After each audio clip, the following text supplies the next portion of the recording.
Welcome to this week's look at the state of the New York City real estate market, where I take a look at the luxury market, the Manhattan market, and the Brooklyn market. I do it because I want you to be informed. It never hurts when you're a consumer to be informed. Welcome to this week's look at the state of the New York City real estate market. This is for the luxury market, the Manhattan market, and the Brooklyn market, and it is for the week of January 23rd to the 30th. We're going to start, as we always do, with the luxury market report for last week. Before I do, I want to thank the Olshan Report for their amazing reporting on the luxury market. The data that they provide helps me to help you. Okay, let's get started.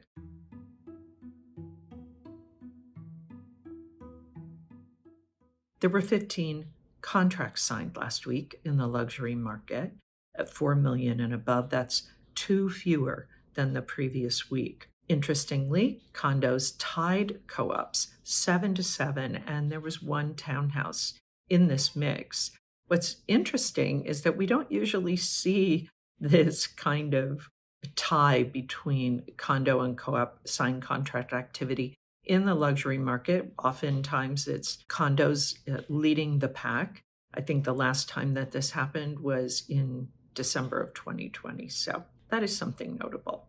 Also something to note, it has been 5 weeks since Manhattan has registered 20 or more weekly contracts signed in the luxury market. I have some thoughts on that I'm going to share with you based on statistics that we're seeing about the luxury market. I'll get to that in a minute, but for now, let's talk about the number 1 contract that was signed. It was Penthouse A at 10 Riverside Boulevard. 10 Riverside Boulevard is also referred to as 1 Waterline Square. It was asking $27 million. This condo has almost 6,600 square feet. It includes 5 bedrooms, 6.5 bathrooms, and really stunning views of the Hudson River and the city. It has a 50-foot living room with a fireplace, and that opens onto a partially enclosed, almost 1,000 square foot terrace that you can kind of use as a cabana. It also has a library. It has a primary bedroom with a huge dressing room and a large kitchen that opens into a very large great room. Turns out that Penthouse A is the most expensive contract to date in 10 Riverside Boulevard. The amenity package is quite extensive. It includes a large fitness center, it has a gym, an indoor tennis court, a 25-meter lap pool with an adjacent children's pool and a spa pool. It also has a basketball court, squash court, indoor soccer field, wow, rock climbing wall, golf simulator, children's room, game room, a music and recording studio, art studio, screening room, dog playroom, which is funny, and storage. So, wow, it's like you have a whole city over there that's being developed in those blocks. I think that is kind of the intention, is to create this kind of new neighborhood that is south of the existing Riverside Boulevard neighborhood. It is also, quite far west. So people are really going to want to have everything available to them when they're living over there. Okay, let's move on now. We're going to talk about the number 2 contract that was signed last week, and that was apartment 19C at 930 Fifth Avenue. It was a co-op, and it was asking $9.25 million. It was reduced from $11.5 million. It was originally listed at $11.5 million back in September of 2021. They went through 2 brokerage firms before they ended up now in contract. Just was on the market a very long time, and now they finally have a signed contract. So let me tell you about it. Again, it's a co-op. It has 2 bedrooms, 2 bathrooms, plus 2 terraces. The primary bedroom faces Central Park. The living room also faces Central Park, and it has a fireplace and a very sweet terrace that has really some of the nicest looking views to the west over Central Park, gorgeous sunsets from this terrace. Quite special in that way. So the dining room faces south. It also opens up onto a terrace. This particular terrace has an awning. The amenities in the building include a doorman, a gym, and a bike room. The co-op board allows 33% financing, but it does not allow pets. The seller, interestingly, if you're curious, paid $7.5 million for this unit in 2010.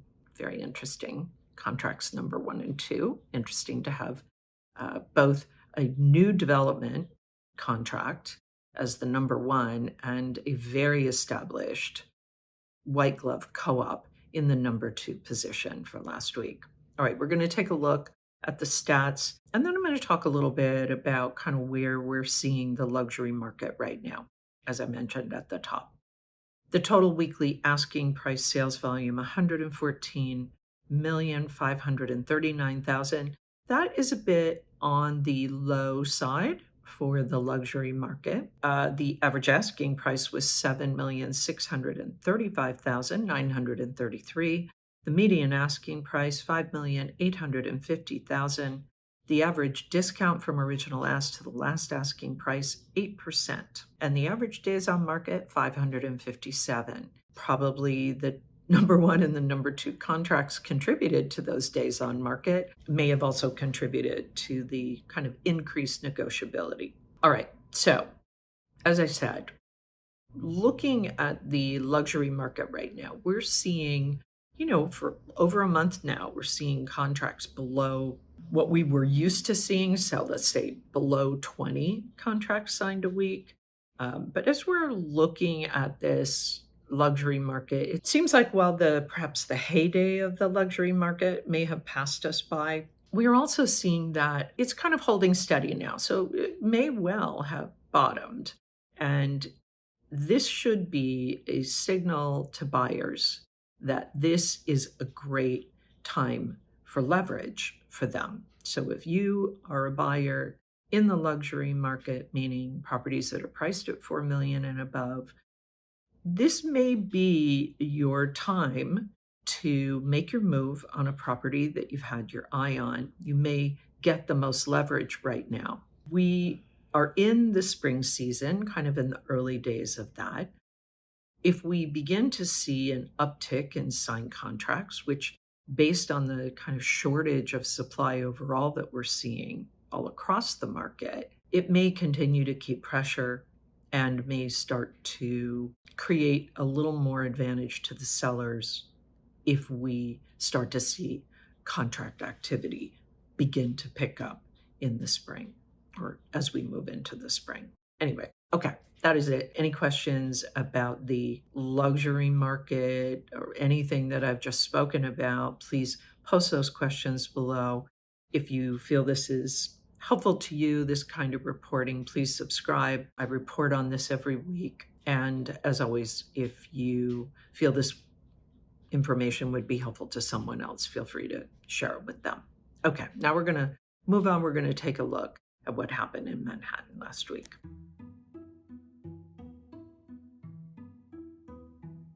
Let's talk about what happened in Manhattan last week. And before I do, want to thank, as I always do, Urban Digs for their amazing reporting on the Manhattan market and the Brooklyn market, market-wide. Right now, we're going to focus on Manhattan. We're going to start with the 1-week look at the supply, which was 283 properties came on the market last week. That's up almost 2%. We would expect to see it rising a little bit because we are in the beginnings of the spring market. Interestingly, we also saw a big jump in the contracts signed for the week, 160. That's up over 31% for the week. The off-market properties also rose a bit, 145, almost 22%. Interestingly, we have been in a kind of a neutral market in Manhattan. This weekly chart would suggest that we have shifted over a little more into the buyer's camp. And we're going to talk a little more about that. But before we do that, we're going to get into the monthly chart because it's nice to be able to step back and take a broader view of what's happened over the month. The supply really jumped almost 87%, 1,074 properties. So out of the gate right after the holidays, people have started to put their properties on the market. We see a little bit of a bump, not as significant as we saw for the weekly look, 612 contracts. Typically, we would be seeing on average for January 765 contracts being signed for the month. Not quite sure at 612 we're really going to make it, but it's not bad. And we were up for the month a little over 13%. Off-market properties for the month dropped. 756 properties went off-market in the last month, and that is down about 15%. Again, though, Market Pulse is telling us that we have really dipped into the buyer's market. So we know that this market is definitely favoring the buyers. What we're not really seeing is a whole lot of reflection in the price action. We're just really seeing it having to do with the number of signed contracts. So let's put it this way. There is less demand than the supply that we are seeing coming on the market in Manhattan. That being said, this is not a huge amount of inventory for us. These weeks, the coming weeks, will be very interesting to watch to see what happens with the inventory and what happens with the contract activity. One thing that buyers should be thinking about is if they're very serious about buying in this market, they may not want to wait too long because if the market starts to go back up again, which it may if the contract activity begins to increase and we still don't have a ton of inventory, the leverage that you may have right now or relatively right now in the next week or two, may pass you by. So just a thought on that. Okay, let's take a look now at the more detailed view of the supply.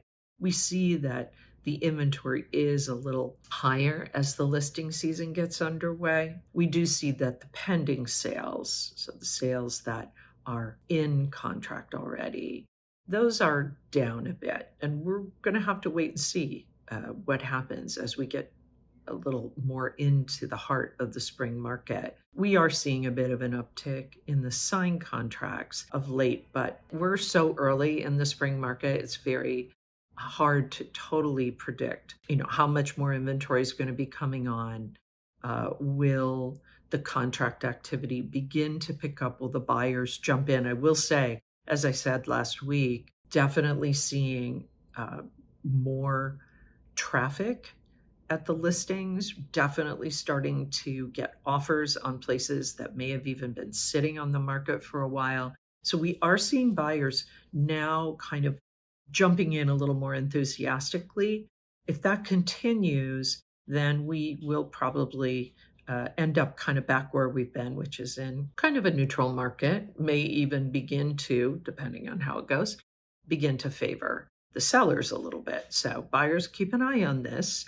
Sellers, if you're serious about selling, again, just be very careful about your asking prices and make sure that you are positioning yourself as one of the best in your class. Okay, now we're going to move on to Brooklyn and take a look at what happened in Brooklyn last week.